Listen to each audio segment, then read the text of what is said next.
बै समाव गुबुन गुबुन हारिनि मदद बिनानै रोंग्रा नार्जारिल' नङा आंनि दिनाव बेबायदि एनअसि हरलायनो गोनां जायाखै खिन्थु बयबो मदद होदोंमोन बर'फोरनि समनिफ्रायनो आसामनि सासक गस्थिजों जुजिनांगौबा गुबुन गुबुन हारिखौ लोगो लाजोबनांगोन होननानै बिदिनो मोनसे बुजाबुजि जादोंमोन आन्डारस्टेन्ड जे बड'लेण्डखौ बयबो सापर्ट खालामनांगौ आरो जोंबो नोंसिनि जातीय समयसाफोरखौ मदद खालामगोन बिदिनो बयबो मदद होदों राजबंसायाबो मदद होदों बाङालियाबो मदद होदों मुस्लिमाबो मदद होदों आन्दलनाव ओंखाराखै नालाय मा जानो नाथाय थांनाय 6-7 बोसोरनिफ्राय बर' अबर'नि राजनिति जानानै बिसोरो बड'लेण्डनि हेंथा बाथ्रा बुंग्रा जाबाय आरो नै थांनाय 3-4 बोसोराव बड'लेण्डखौ बिटिसिखौ सिफायनो होननानैनो नबसरनिया खबसे देरहा होबाय दा बिसोर जुदि हेंथा होबायबा जोंहा मदद होनांगौनि मा खालाम ओंखायनो जों हेंथा होफिनबाय दिनै बे आफादफ्रानो बिटिसिखौ सिफायनायनि बाथ्रा बुङो आरो बे आफादफोरनो बिसोर एनअसि दा बेफोर बाथ्राखौ जोङो बुंनो गामि गामि बुंथिंलाजोबोबा बुंजोबनो हायो नाथाय जातिनि खौसेथिनि सार्थआव एसे धर्ज हमलाय होनलायलायनानै बर' थुनलाइ आफादा गुबुन गुबुन आफादा जोंखौ खावलायबाय थानायखाय जोङो बेबायदि जानला मोनला बाथ्रा बुङाखै आरो जों महिलारिखौबो नायनो सेंग्रा गथ' जोंनिफ्राय बैसोआव 5-6 बोसोर दुइसिन मानसि बियो देरै देरै दिनै 50 बोसोरनि बोरायहां अबस्था फैबाय 50 बोसोर जाबाय गोदोनि बादि बेबोथ' बारला बुरला खालामनो हालिया गोसोफ्रा खुगाफ्रा थाङोबाबो आखाइफ्रा थांला आथिंफ्रा थांला धर्ज जबाय नामा भद्रता फैबाय नामा मोनसे आसा खालामदोंमोन आरो जों नाथाय थांनाय समफोरखौ नायोबा बैसोजोंबो खोथा गैया सानसुमादाया आंनिफ्राय देरसिन मानसि 5 बोसोर देरसिन मानसि 60 बोसोरनि बैसोनि मानसि सानसुमादाया बेखौबो सेक्रेट किलार होननानै नाम होबाय बिसोर दाखालि एसके एस माने सेक्रेट नि इंराजियाव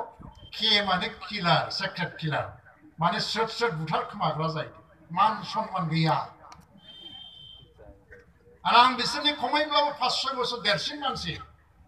बिसोर आंखौबो आन्डारग्राउन्ड होनो आंहाथ' नांसनांगौ गैया इउ माने आन्डारनो जि माने ग्राउन्ड जाहैदों आन्डारग्राउन्ड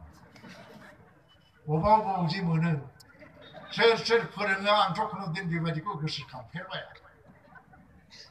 दा होमब्लाबो आंहा गोसोआव जेबो रागा जोंनाय गैया दुखु मोननायबो गैया दिनैनि दिनाव बिसोर जुदि नंगौखौ सत्यखौ बुजिनानै ज' मावलायनोसै होनब्लाबो आंनि बिखाया जोबोद गुवार दाबो जों बिसोरजों दाबो गोबालायनानै खामानि मावनो हायो नाथाय जुदि बिसोर बेबायदि हेंथा लामाजों थांबाय थायोबा आंनि खोथा नङा बियो लासै बे हारिया बे समाजानो बिथांमोनखौ क्षमा खालामनाय नङा समा क्षमा खालामनाय नङा बड'लेण्ड आन्दलना खुनु शक्तिया बेखौ गाफ्लेनानै सेस खालामनो हाया 1986 आव एजिपि गभर्नमेन्टआ मा खालामदोंमोन मोनसेबो गामि गोथार दोनाखै रेड खालामदों मानसि गावथारदों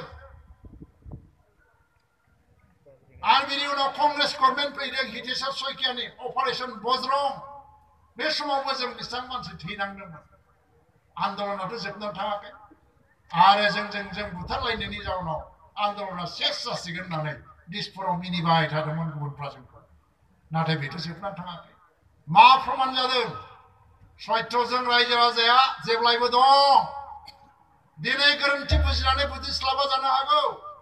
गाबोन बुजिनायाव मोनसे आंखाल दंखाय जों बुजिस्लाबा जानो हागौ नाथाय दिनै नङा गाबोन सैथोखौ बुजिनानै जेब्लायबो रायजो राजाया सैथोजोंनो गसंफागोन बै सैथोजोंनो गसंगासिनो दङ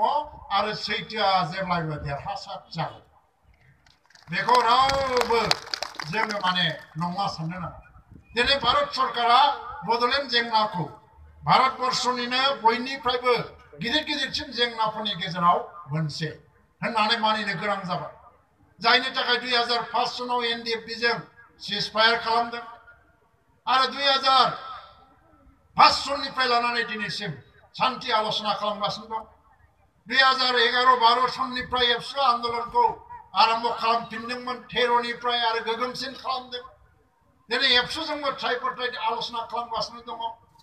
ना कंग्रेसआनो बुंदों ना बिजेपिआनो बुंदों जों बड'लेण्ड होआ होननानै होथ'वाखैल'सो होआखौथ' बुंनो हायाखै रावबो थ' दिनै नङा गाबोन बे बड'लेण्डनि जेंनाखौबो भारत सरकारा सुस्रांनो गोनां जागोन कि जागोन बेवहाय खुनु सन्देह गैया मालाबा एनडिएफबिआ एबसुजों गोरोबलायाखैमोन बिएलटिआ एनडिएफबिजों गोरोबलायाखैमोन बिएलटिआ गैला दिनै आरो दिनै साफा सानै नेतानि अनगायै बै समाव हाथियार लानाय बिएलटिनि कर्मिफ्राबो खौसेयैनो आवगायलांनांसिगौ होननानै बयबो बाथ्रा बुङो बारा गोबाव सम गैलिया 1-2 बोसोरनि उनावहाय बिथांनि बिएलटि केडार बिपिएफनि कर्मिफ्राबो बड'लेण्डनि जै होनो होननानै बिखा फोद्दारनानै ओंखारबोजोबगोना बारा गोबाव गैलिया बेखौ मिथिनानै लाथों बियो दा दिनै एनडिएफबिजों प्रग्रेसिभजों भारत सरकार रायलायदों रन्जन दैमारि ग्रुपजोंबो रायलायदों नंगौ दाखालि गुवाहाटीनि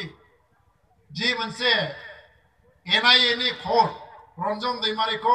जाबज्जीवन कारादण्ड होनायनि डिसिसन लादों शान्ति आलोचना आरो जुडिशियेल प्रसेस बा सोरखौबा पानिशमेन्ट होनाय मालाबाबो मोननैजों ज' थांनो हाया जों भारत सरकारखौ बुंदों बर'नि आफादफ्रा ज' लोगो नांनानै बरमायाव ज' लोगो नांनानै बे थांखिखौ आरोबाव सानफिननो थाखाय भारत सरकारखौ नारसिनदों दिनै नङा गाबोन भारत सरकारा बेखौ मानिनोबो गोनां जागोन हय साजाया खम जाहैगोन आरो बिदिनो शान्ति सुक्तिबो जाहैगोन जे समाव शान्ति सुक्तिया जागोन डक्टर रन्जन दैमारिखौबो नांगोन बा बेवहाय रावबो गारनानै थायाखै बे जेंनाखौ लोगोसे संबिजित ग्रुप दाखालि नोंथांमोननि बे सान्तिपुरथिङै बिथाङा मिटिं खालामफैदों ना हारसिङै जानाय मोनबाय रावबो सैला जोंखौ बेवहायनो मा खालामदों जाहैबाय दाखालि बे माबाया बड'लेण्ड एकर्डनियाव 10 तारिख फेब्रुवारियाव 9 तारिखआव बिसिनि मिटिं जादों जाहैबाय सिडब्लिउसि पार्टिनि मिटिं हाग्रामाया ओइदिन थान्दा जानानै मिडिया टिडिया सोआखै खौरांगिरिफोरखौ सोआखै पार्टी पार्टिनि मानसिफोरनाव सोंदों जाहैबाय नै आं मैया दाखालिसो खोनादों पाब्लिकफ्रा आंखौ मानो गाज्रि मोनमारखो देलै एसे खिन्थादो ओरै बुंदों जाहैदों आरो दिनैनि दिनावथ' आंखौ जि गाज्रि मोनबाय पाब्लिकफ्रा मा खारनाव गाज्रि मोनखो जादों आरो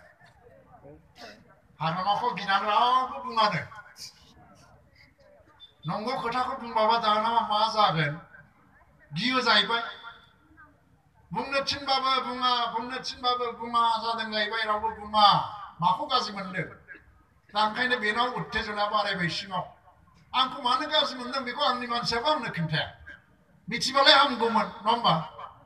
उनाव उदालगुरिनि सोरबा सासे मानसिया फन सिखारनानै मा बुंबायनो सार नोंथाङा कन्ट्राक्टरफोरनि बिलखौबो होआ नालाय जादोंनो आरोखि जे रागा जोंनानै नों बेक्तिगत सार्थनि थाखाय खोथा बुंदों सिसार नों दमनाव फज'नानै दोनदों आरो बिनि उनावथ' बहाय बुंबावदोंलाय नामनि हनै सान्तिपुरथिं मिटिं खालामफैदों मा बुंफ्लाबाय बियो बड'लेण्ड आन्दोलनाव गावहा हेंथा गैया मा होनो समर्थन गैया हेंथा होदों मा होदों होननानै मानसिफोरजों बुंजाबाय नालाय बुंदों मा आं नायदों आजिखालि फेसबुकाव फैयो मा बुङो मा जोंहाबो बुंनांगौ साबधानसो जानांगौ जाहैबाय फेसबुकाव थांखाजोबो गासिबो बुंदों मा आंथ' बादा होआ बड'लेण्ड मोनोबा आंनोबो नांगौ खिन्थु बिदिजों बड'लेण्ड मोना रायजोफोर जोंसो एनडिएफबिनि समस्याखौ समाधान खालामगोन रन्जन दैमारि गबिन्द आरो संबिजितखौ ज' खालामनानैसो सुक्ति खालामना होनो नागिरदों जाहैदों गाव आरो संबिजितआबो फैयाबा सुक्तिया जायानो मानसिफ्रा आखाइ खबाखै रावबो मिनिदों पाब्लिकफ्रा साफा सानै 500-600 जनसो मानसि जादोंमोन होननानै मिथिदों डिस्ट्रिक्ट लेभेलनि मिटिं बेखौ गोदाव सोराव खालामबाय थास्लायस्लाय दिनै समा जाबाय 13-14 बोसोर सासन खालामनानै जाबाय नोङो आरो इसिबां मान जानो बेसेबां नांगौनो मोनजोब्बाय दिनै जाथिनि थाखाय एसे सानफिननो आवगायबो सुभाष गिसिङा मोनसे समाव दार्जिलिंनि चिफमोन 20 बोसोर चिफ जानानै गावनि जाथिनि बाथ्राखौ साननो बावजोबनानै खालि गावनिल' बाथ्रा सानै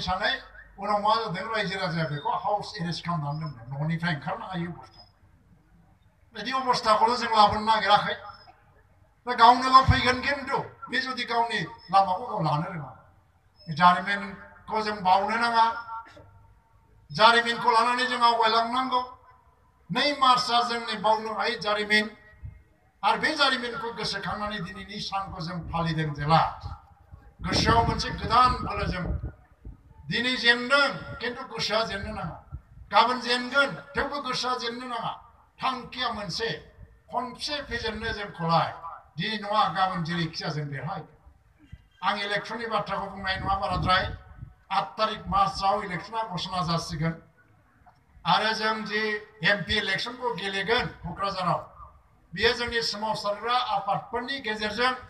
सायख'जानाय केन्डिडेट जानानै गसंगोन हाग्रामाया साननांगोन आरो सानसुमा नङाबा उरखावग्रा ब्रह्मआनो जाखागोन केन्डिडेटआ ओंखायनो मैया मा बुंबाय बियो दिनैनि दिनाव सानसुमायाबो उरखावाबो बिसिडिसिनि इलेक्सन गेलेबाबो देरहाया जाहैदों खिन्थु प्रमद बर'आ केन्डिडेट जायोबा देरहानो हागौबो होनफ्लांगारबाय बे दा केन्डिडेटआ जायखि जाया गाव जे जेनसिगोन बेखौ हले बे मिथिखाबाय आरोखि एसे अर नांबाय एसे दा जोंनाथ' केन्डिडेटखौ नायनानै भट होलाना जों इस्युनि थाखायसो होआ मा बड'लेण्डनि थाखायसो भट होयो बे जोंखौ लाजि फोनांनो थांनानै गावनि दुरबलताखौ खनसे सिखार खालामनानै लागारबाय प्रमद बर'आनो केन्डिडेट जायोबा खिन्थु देरहाबायनोबो हागौ होननानै बुंफ्लांगारबाय बियो थारमाने गाव जेनसिगोनखौ सिमान लाबाय नबसरनायाथ' अंक गैखाला दा कंग्रेसआबो केन्डिडेट होगोन जाहैबाय सिपिएमआबो होगोननो बोरैबाबा किबा जाने उकिल गगैयाबो सोरबा सोरबा लोगो नांना होगोन खोमा एआइइउडिएफआ सोरखौ मदद होयो दा जोंबो होगोन बिपिएफआबो दा बेनि गेजेराव बर' रायजो राजाफ्रा गावहा गाव मोनसे थांखि लानांगौ जाहैबाय जों सोरनो भट होनो दिनै उरखावनो नङा सानसुमानो नङा बा प्रमद बर'नोबो नङा मानसिनि मोखां नायनानै भट दाव भटखौ जों सोरनो होगोन जों बड'लेण्डनि नामाव भट होगोन आरो बिदि थांखि लायोबा जेबो गन्दगल जाया ओंखायनो जोबथारनायाव आं बयनोबो दिनै खेबसेबाव बिगियारि आं साबायखर बावबाय